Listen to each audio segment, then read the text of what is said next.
Take a look at this question. It is given Sujit borrowed rupees 60,000 at simple interest, but the rate of interest is not constant for the entire period. For the first 2 years, it is 6% per annum. For the next 3 years, it is 9% per annum. For the next 2 years, it is 7% per annum. And it is 4% per annum for the next 3 years. He repaid the entire amount after 10 years. How much did he repay? That is the question. So, when I am considering the timeline here, okay, it goes like this. So, the entire situation is happening across how many years? It is happening across 10 years, right?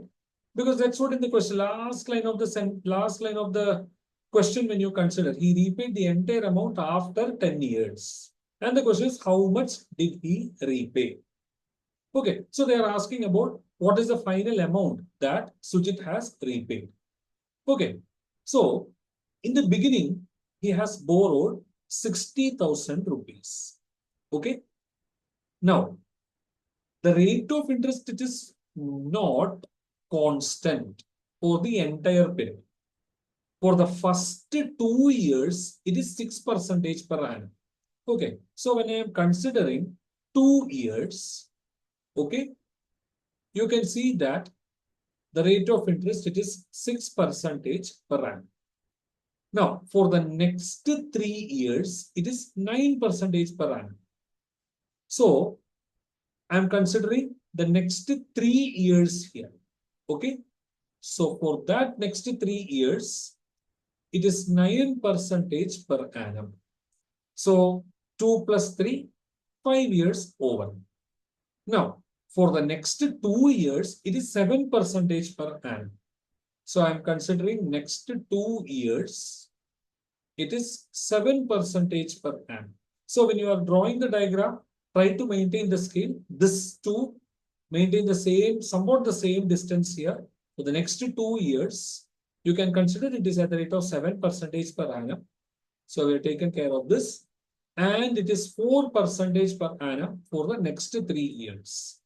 So the next 3 years, you can say the rate, it is 4% per annum.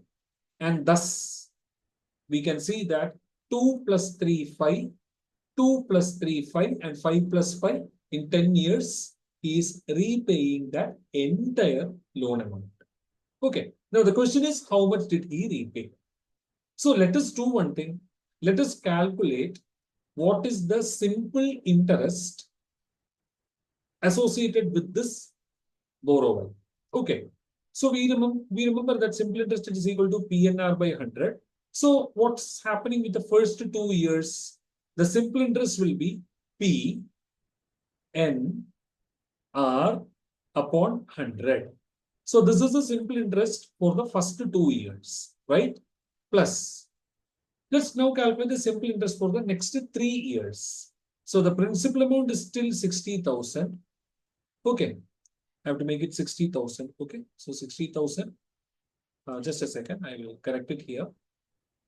For the first 2 years, the principal amount, it is 60,000.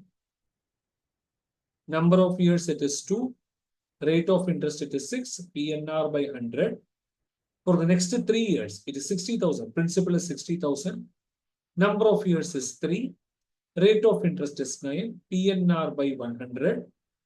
Plus, for the next 2 years, the principal, it is still 60,000. Number of years, it is 2, but it is running at 7% per annum. PNR by 100. Plus, finally, the last 3 years when you are considering, it's at 4%, right? So the principal amount is 60,000. Number of years, it is 3. The rate of interest, it is 4. PNR by 100. Okay. So if you're going to calculate this, just observe, you're going to calculate this, you are going to get the total simple interest across these 10 years. Okay, so I shall just write it here.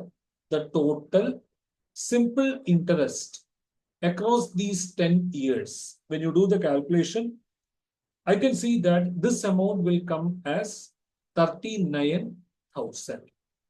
Okay.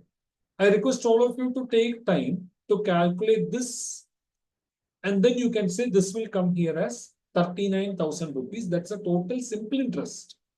Okay. But the question is not about simple interest. The question is about how much did he repay. The question is about the final amount. And you all know that the final amount, how much it will be, amount that this guy repaid is nothing but principal plus the simple interest. The principal, it is 60,000. And the simple interest, it is 39,000. So 60,000 plus 39,000. Total, how much it comes to? It comes to 99,000. Okay. And that is going to be my final answer for this particular question. He has altogether repaid in these 10 years, the total amount, it is coming as 99,000, and that is our final answer.